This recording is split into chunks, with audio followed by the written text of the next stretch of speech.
Hello mga kakusina! Ako po ulit si Ate Angel ng Kusina ni Angel, and for today's video, gagawa na naman po tayo ng another easy dessert recipe na baka hindi mo pa nagagawa or nasusubukan sa iyong kusina, kaya panoorin mo na ang buong video dahil madali lang po ito. So una, naglagay tayo dito ng isang sachet, 24 grams na itong Menu Magic 4 Seasons na jelly powder.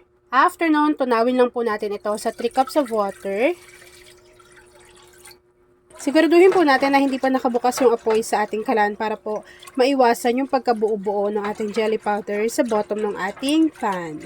After mixing, maglalagay lang po tayo dito ng 1 can or 380 grams nitong Marie Condensada.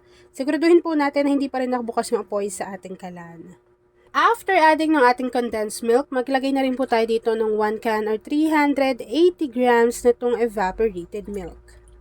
Kapag nailagay na natin yung evaporated milk pati yung condensed milk dito sa ating kaserola, haluin lang po natin ito ng maigi hanggang sa mag-combine para lang hindi namumuo yung condensed milk sa bottom ng ating pan since makapal po yung kanyang consistency. Maglagay na rin tayo dito at least half teaspoon ng vanilla essence or vanilla extract.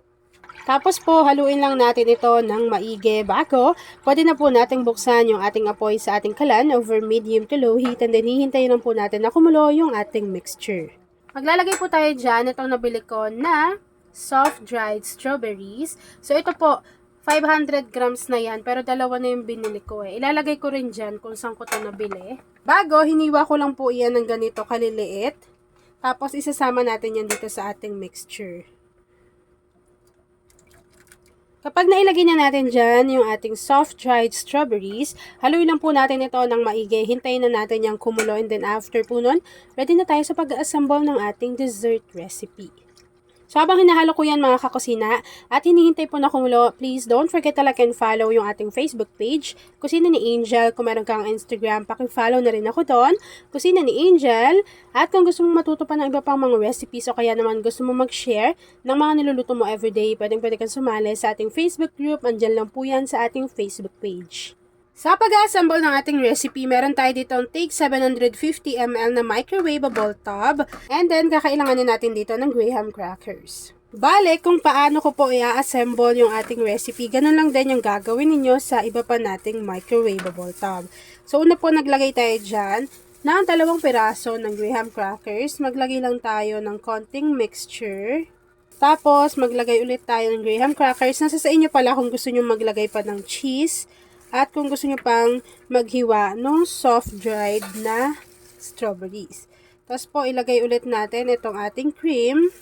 Soft-dried na strawberries. Nasa sa inyo naman kung gusto nyo pa yung liit-liitan. Kapag nailagay na natin yan dyan, ganun lang din po yung gagawin ko sa iba pang microwavable tub. And then, ipapakita ko sa inyo kung ano yung natapos nating easy dessert recipe. Kapag na-assemble na po natin to dito lahat, hihintayin lang natin yan lumamig, mag-set at mag-firm, and then after po nun, ipapakita ko na sa inyo kung ano yung natapos nating easy dessert recipe. At ayun na nga mga kakusina, once na lumamig na yung ating dessert recipe, pwede na po natin tong i-enjoy. At ayun na nga mga kakusina, tapos na naman po ang ating easy dessert recipe na 4 Seasons Graham Rough Cake. Kung nagustuhan mo yung ating video, please like and share this video. At kung hindi ka pa nakakapag-subscribe sa aking YouTube channel na Kusina ni Angel, please click subscribe button. Click mo na yung notification bell, click all para lagi kang updated sa bawat ina-upload kong mga videos. Yun lang mga kakusina. Thanks for watching and enjoy this video.